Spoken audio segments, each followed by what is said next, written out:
Nicole Smith and Steve Kine from Blood and Iron Martial Arts. In today's video, in honor of it being Year of the Ochs, we're going to be doing 2 videos on the Ochs guard position. For this video though, we're going to be focusing on open Ochs or dominant side Ochs.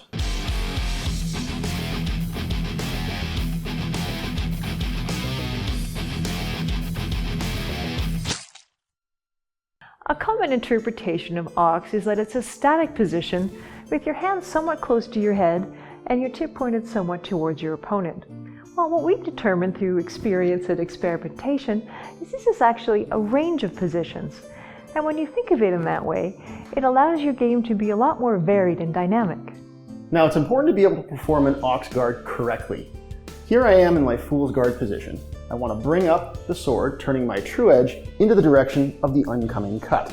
Now, a couple of things to watch here are the positions of my left elbow and wrist. I want to make sure my elbow doesn't stick out like this, as it will negatively affect your structure, and the strike will likely just blow past your guard and strike you in the head. Second thing you want to watch is the position of the wrist. You want to keep it in a good, strong, stable structure so that the defense has strength and ultimately will succeed. A really good drill that'll help you focus on your wrist position is to just use your left hand on the sword gripping the pommel.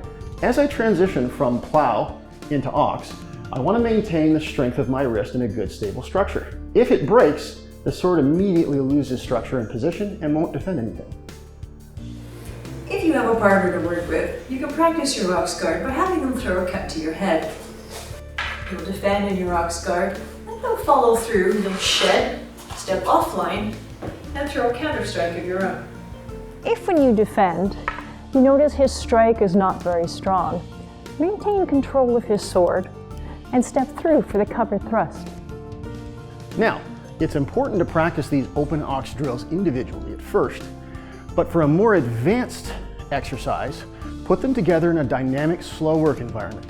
For this next drill, Nicole is going to be cutting at me, and she gets to decide if it's a half cut or a full cut.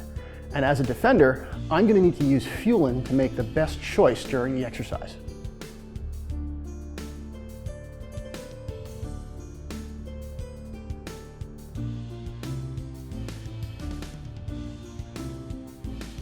Well, thank you for joining us today in this first series celebrating the Year of the Ochs. If you did enjoy this, please like and subscribe. And as always, a big thank you to our Patreon supporters. Without you, this would not be possible.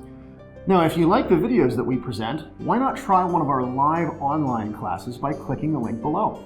And remember, if you don't put in the training, you won't get the result.